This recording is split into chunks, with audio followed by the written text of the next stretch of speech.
नमस्कार। आकाशवाणी से प्रस्तुत है समाचार प्रभात।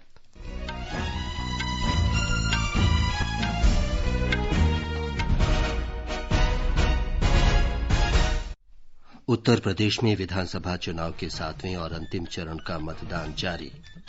प्रधानमंत्री नरेंद्र मोदी आज प्रधानमंत्री भारतीय जन औषधि परियोजना के लाभार्थियों और जन औषधि केंद्र के संचालकों के साथ बातचीत करेंगे। यूक्रेन में भारतीय दूतावास ने सूमी में फंसे विद्यार्थियों को निकासी के लिए तैयार रहने को कहा। ऑपरेशन गंगा के अंतर्गत 1200 से अधिक भारतीयों को स्वदेश लाने के लिए आज 7 विशेष उड़ानें संचालित की जाएंगी। प्रधानमंत्री ने ऑपरेशन गंगा की सफलता का श्रेय वैश्विक क्षेत्र में भारत के बढ़ते प्रभाव को दिया। श्रीलंका भारत नौसैनिक अभ्यास का आज से विशाखापट्टनम में शुभारंभ। सीबीआई ने को लोकेशन घोटाले में नेशनल स्टॉक एक्सचेंज की पूर्व प्रबंध निदेशक और सीईओ चित्रा रामकृष्ण को गिरफ्तार किया।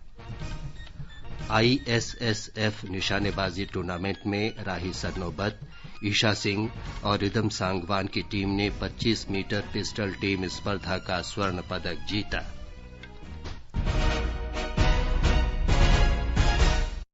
समाचार प्रभात में रवि कपूर के साथ मैं विमलेंदु पांडे। श्रोताओं से अपील है कि कोविड से सुरक्षित रहने के लिए कृपया 4 सरल उपायों का पालन अवश्य करें। पूर्ण टीकाकरण कराएं, मास्क पहनें, 2 गज की सुरक्षित दूरी बनाए रखें और हाथ और चेहरा साफ रखें। देश के 75वें स्वाधीनता दिवस समारोह के उपलक्ष्य में आजादी का अमृत महोत्सव के अंतर्गत सरकार अनेक गतिविधियों का आयोजन कर रही है। इस अवसर को जन उत्सव के रूप में मनाते हुए आकाशवाणी समाचार स्वाधीनता संग्राम और उसके गौरवशाली इतिहास पर विशेष प्रश्नोत्तरी कार्यक्रम प्रसारित कर रहा है। ये क्विज 15 अगस्त 2022 तक प्रत्येक सोमवार और मंगलवार को समाचार प्रभात में शामिल होगा। भारतीय डाक विभाग अमृत महोत्सव क्विज में आकाशवाणी के साथ सहयोगी के रूप में शामिल है। आज अमृत महोत्सव क्विज का 59वां प्रश्न।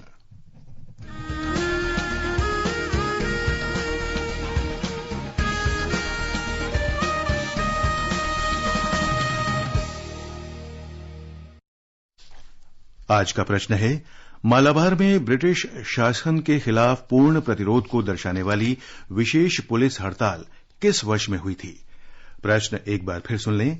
मालाबार में ब्रिटिश शासन के खिलाफ पूर्ण प्रतिरोध को दर्शाने वाली विशेष पुलिस हड़ताल किस वर्ष में हुई थी? श्रोता अपने उत्तर व्हाट्सएप नंबर 8826546262 पर भेज सकते हैं या हमें इस पते पर ईमेल कर सकते हैं। Amrit Mahotsav quiz @prasarabharati.gov.in। Email पता एक बार फिर सुन लें। Amrit Mahotsav quiz prasarabharati.gov.in। एक भाग्यशाली प्रतिभागी को विजेता चुना जाएगा और कल के समाचार प्रभात में उनके नाम की घोषणा की जाएगी। विजेता को ई प्रमाण पत्र और पुरस्कार दिया जाएगा। अब समाचार विस्तार से। उत्तर प्रदेश विधानसभा चुनाव के 7वें और अंतिम चरण के लिए मतदान जारी है। मतदान शाम 6 बजे तक चलेगा, लेकिन चंदौली और सोनभद्र जिलों के नक्सली क्षेत्रों में कुछ निर्वाचन क्षेत्रों में शाम 4 बजे तक वोट डाले जाएंगे। इस चरण में 9 जिलों की 54 विधानसभा सीटों पर वोट डाले जा रहे हैं। ये जिले हैं मऊ, आजमगढ़, जौनपुर, गाजीपुर, वाराणसी, चंदौली, मिर्जापुर, सोनभद्र और भदोही। इस चरण में 613 उम्मीदवार चुनाव मैदान में हैं। सभी मतदान केंद्रों में इलेक्ट्रॉनिक वोटिंग मशीन और मतदान पुष्टि मशीन का उपयोग किया जा रहा है। कोरोना महामारी को देखते हुए निर्वाचन आयोग ने मतदाताओं की अधिकतम भागीदारी सुनिश्चित करने के लिए कोविड सुरक्षित मतदान पर ध्यान केंद्रित किया है। आयोग ने मतदान केंद्र में निर्धारित 1,500 मतदाताओं के स्थान पर 1,250 मतदाताओं को वोट डालने की अनुमति दी है। ताजा जानकारी के लिए अब बात करते हैं अपने संवाददाता सुशील चंद्र तिवारी से। सुशील, इस समय आप कहां हैं और मतदान कैसा चल रहा है? देखिए विमलेंदु, मैं इस समय वाराणसी के 80 इलाके में हूं। यहां पर मौजूद गोयनका संस्कृत महाविद्यालय पोलिंग बूथ का नाम है और यहाँ सुबह से ही मैं देख रहा हूँ कि लोगों की अच्छी खासी संख्या वोट डालने के लिए पहुंच रही है, जिसमें महिलाएं भी हैं, बुजुर्ग भी हैं और खासतौर पर बुजुर्गों की संख्या ज्यादा है। मैं आपको बता दूं कि ये जो पूरा इलाका है ये वाराणसी दक्षिणी विधानसभा सीट पर आता है, उस सीट में आता है जहां से प्रदेश सरकार के पर्यटन एवं संस्कृति मंत्री नीलकंठ तिवारी मैदान में हैं। और इस पूरे इलाके की खासियत है कि इसे वाराणसी का दिल, जिसे कहें कि हार्ट ऑफ द सिटी कहा जाता है, ये पूरा विधानसभा क्षेत्र जो है। इसी में काशी विश्वनाथ मंदिर भी पड़ता है, तमाम घाट इसमें आते हैं और ये 80 घाट का इलाका है जहां मैं मौजूद हूं। मौसम बहुत अच्छा है, लोग सुबह से ही पहुंचने शुरू हो गए हैं और ये ध्यान रखने वाली बात है कि ये जो इलाका है यहाँ पर बड़ी संख्या में लोग सुबह मॉर्निंग वॉक के लिए आते हैं, छात्र आते हैं, योगा करने के लिए आते हैं, स्केटिंग करने के लिए आते हैं, तो बड़ी चहल पहल यहाँ रहती है। आप देखें तो ये इलाका कभी शांत नहीं होता, हमेशा गुलजार रहता है। तो इस इलाके में लोगों का अच्छी तादाद में आना ये शुभ संकेत है, लोकतंत्र के लिए भी अच्छा है और मुझे लगता है कि आने वाले समय में जैसे जैसे दिन चढ़ेगा लोगों की भारी तादाद वोट डालने के लिए पहुंचेगी। जी विमलेंदु। सुशील, सुरक्षा के प्रबंध कैसे किए गए हैं? जी विमलेंदु, सुरक्षा व्यवस्था के बहुत ही सख्त इंतजाम है और सबसे पहले हम अपने श्रोताओं को ये भी बताना चाहेंगे कि इस बार का जो चरण है, ये जो आखिरी चरण है, इसमें 3 सीटें ऐसी हैं जहां पर मतदान 4 बजे समाप्त हो जाएगा। ये सीटें हैं चंदौली जिले की चकिया विधानसभा सीट और सोनभद्र जिले की रॉबर्ट्सगंज और दुद्धी विधानसभा सीट। इन पर चूंकि ये दूरूह इलाके हैं, जंगली इलाके हैं, इसलिए यहाँ पर मतदान जल्दी खत्म कर देंगे, 4 बजे तक खत्म कर दिया जाएगा। चुनाव आयोग के निर्देश हैं इसके लिए। लेकिन इनमें से 28 ऐसी विधानसभा सीटें हैं जिन्हें संवेदनशील माना गया है और वहां विशेष सुरक्षा इंतजाम किए गए हैं। मैं आपको बताऊं कि 845 कंपनियां जो है अर्धसैनिक बलों की, वो सुरक्षा व्यवस्था के लिए लगाई गई हैं।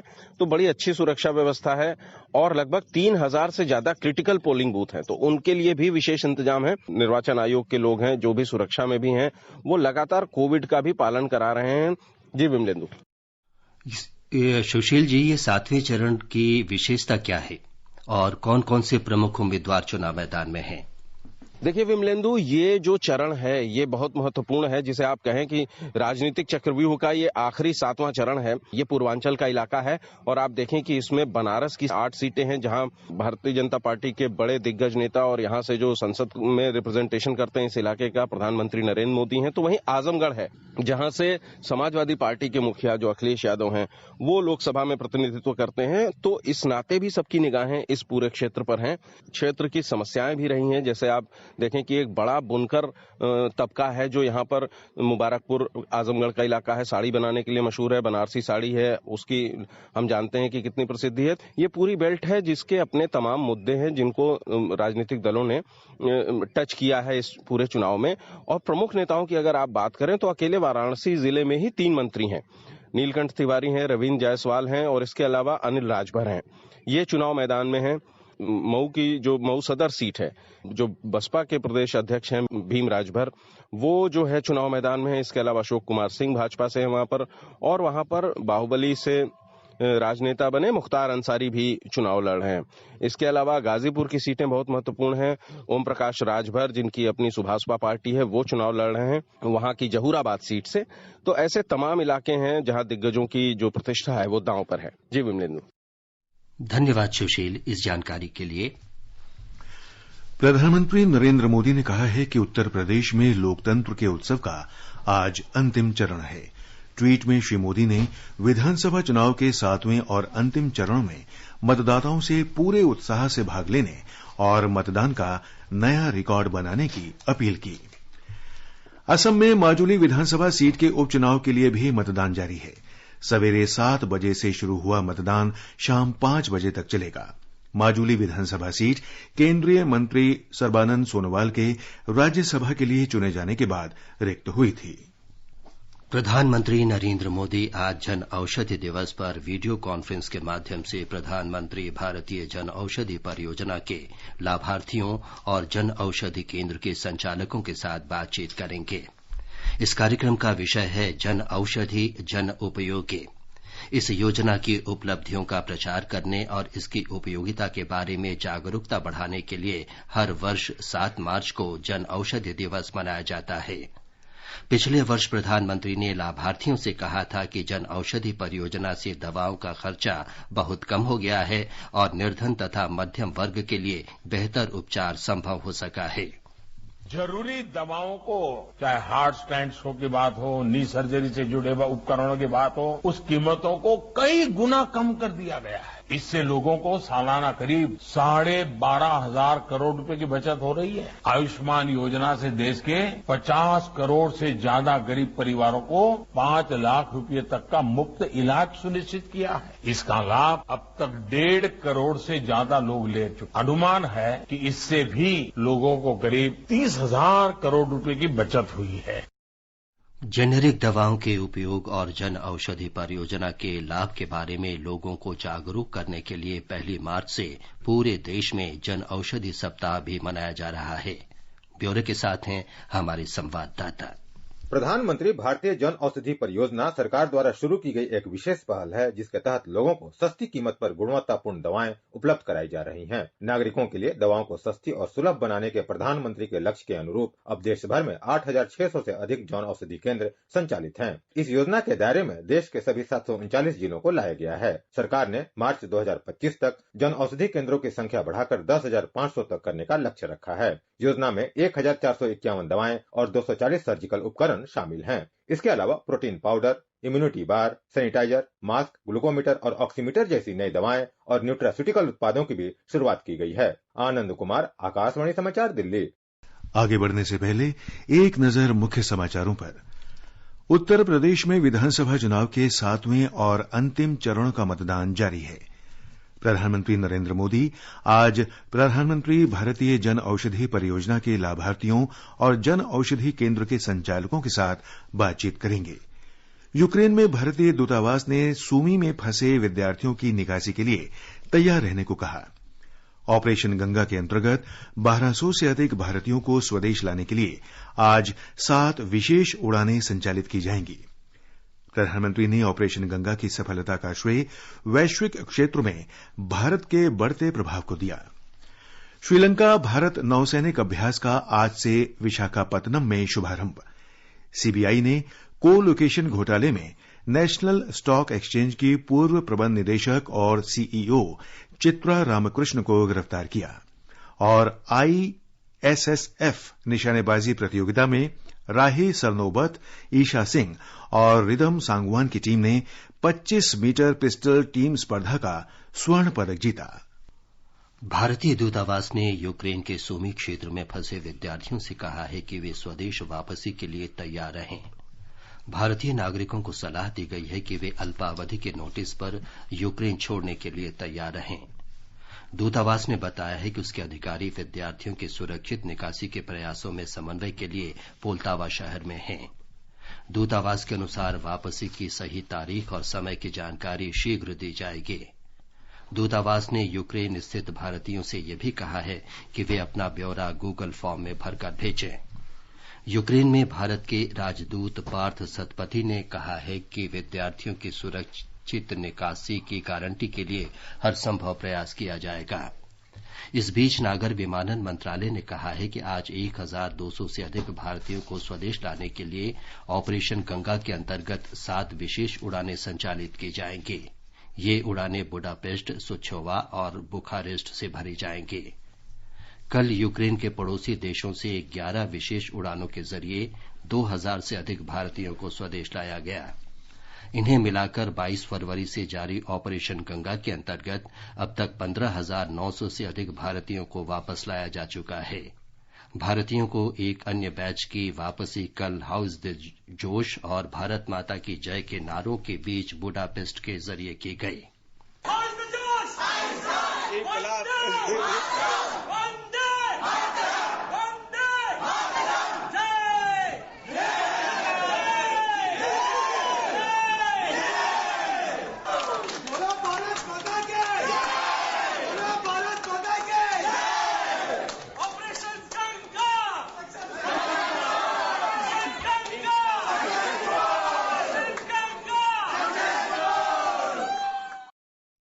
प्रधानमंत्री नरेंद्र मोदी ने कहा है कि विश्व में भारत के बढ़ते प्रभाव के कारण ही यूक्रेन से हजारों विद्यार्थियों को स्वदेश लाया जा सका है।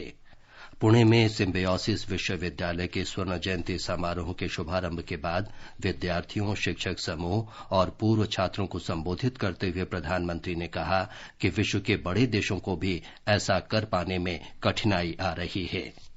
यूक्रेन संकट के समय भी देख रहे हैं कि कैसे ऑपरेशन गंगा चलाकर भारत अपने नागरिकों को युद्ध क्षेत्र से सुरक्षित बाहर निकाल रहा है।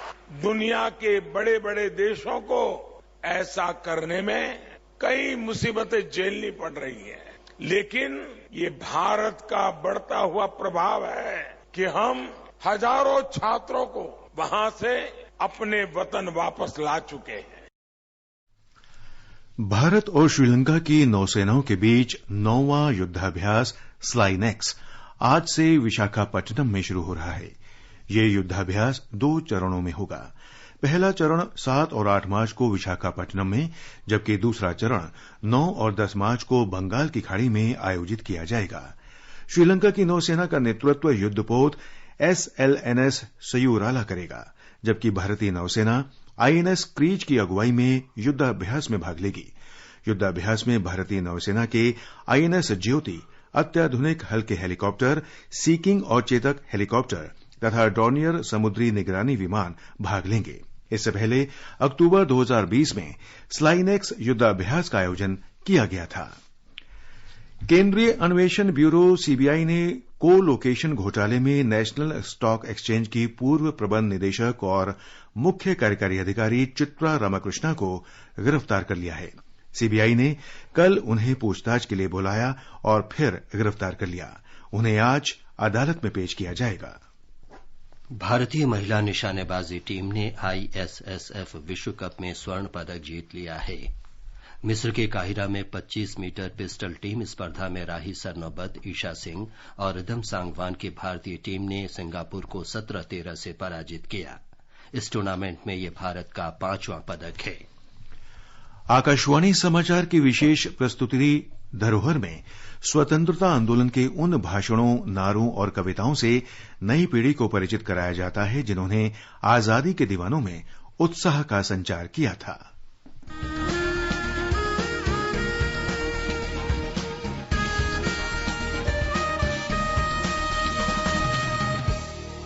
आजादी के आंदोलन के खजाने में ऐसे ढेरों शब्द जिन्होंने बदल दिए इतिहास।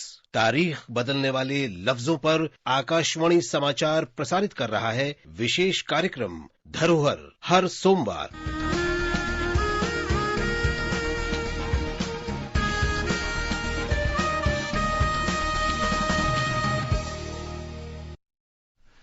आजादी के अमृत महोत्सव के अंतर्गत आइए अब सुनते हैं आकाशवाणी की विशेष प्रस्तुति आजादी का सफर।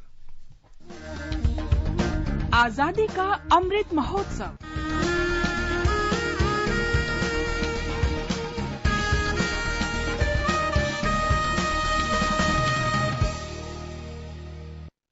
आजादी का सफर आकाशवाणी के संग। भारत का शानदार स्वाधीनता संघर्ष आधुनिक विश्व के महानतम संघर्षों में से एक है। आकाशवाणी से हम आपके लिए रोजाना ला रहे हैं इस शानदार संघर्ष की झलक। देश के लिए खूब लड़े थे, निस्वार्थ से भाव बड़े थे, अंधियारा भगाया दिखाई रोशनी, आज भी हमें खलती है वो कमी। आज की कड़ी में हम स्मरण कर रहे हैं स्वाधीनता सेनानी और उत्तर प्रदेश के प्रथम मुख्यमंत्री भारत रत्न गोविंद वल्लभ पंत को। उनका निधन 7 मार्च 1961 को हुआ था। पंत का जन्म 10 सितंबर 1887 को वर्तमान उत्तराखंड के अल्मोड़ा में हुआ था। पंत के दादा बद्री दत्त जोशी ने उनका पालन पोषण किया और इससे पंत के राजनीतिक विचारों को दिशा मिली। वीरों का बसंत थे, अंग्रेजों का अंत थे, कलम का कमाल था, तलवार की धार थे।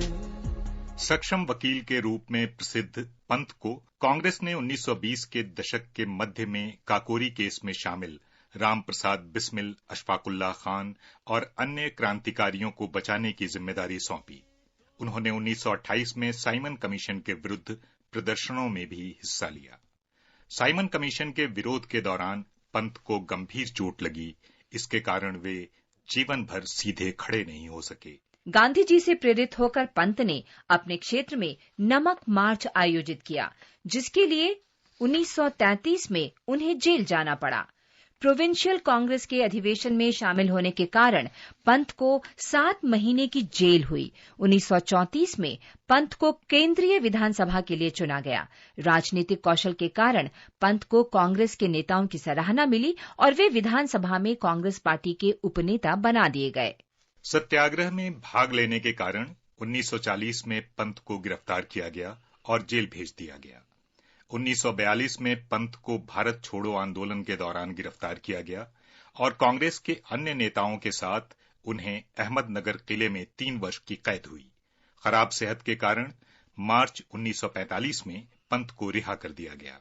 होठों पे अपने मुस्कान तैरती, आंखों में झलकती है नमी। 1937 में प्रांतीय चुनाव में इंडियन नेशनल कांग्रेस को संयुक्त प्रांत में बहुमत मिला और पंत 17 जुलाई 1937 को संयुक्त प्रांत के मुख्यमंत्री बने।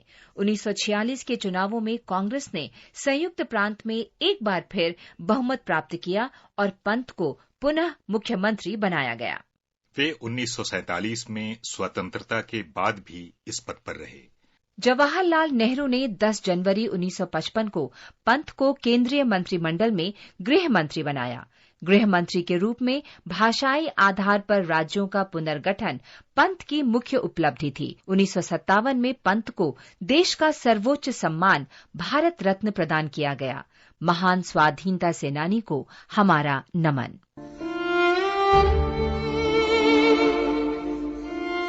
हाथों ने बहुत अनर्थ किए, पग ठौर कुठौर चले, मन के आगे भी खोटे लक्ष्य रहे। वाणी ने जाने अनजाने 100 झूठ कहे, पर आँखों ने हार, दुख, अवसान, मृत्यु का अंधकार भी देखा तो सच सच देखा। आज हम स्वाधीनता सेनानी और प्रसिद्ध लेखक सच्चिदानंद हीरानंद वात्स्यायन का भी स्मरण कर रहे हैं। अज्ञे के नाम से लोकप्रिय सच्चिदानंद का जन्म 7 मार्च 1911 को उत्तर प्रदेश के कुशीनगर में हुआ था। स्नातकोत्तर पढ़ाई करते समय अज्ञे स्वाधीनता आंदोलन से प्रेरित हुए और हिंदुस्तान सोशलिस्ट रिपब्लिक आर्मी में शामिल हो गए। उन्होंने अंग्रेजों के विरुद्ध क्रांतिकारी गतिविधियों में भाग लिया। नवंबर 1930 में भगत सिंह को जेल से निकालने के प्रयास में सहायता करने के लिए अज्ञे को गिरफ्तार कर लिया गया।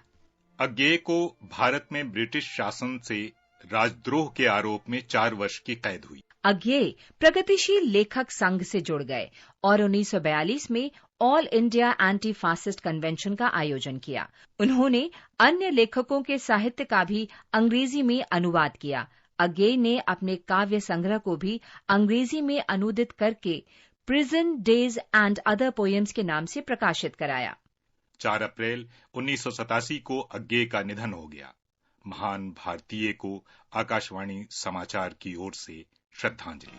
आज बस इतना ही। आजादी का सफर आकाशवाणी के संग। कल फिर मिलेंगे नई कड़ी के साथ।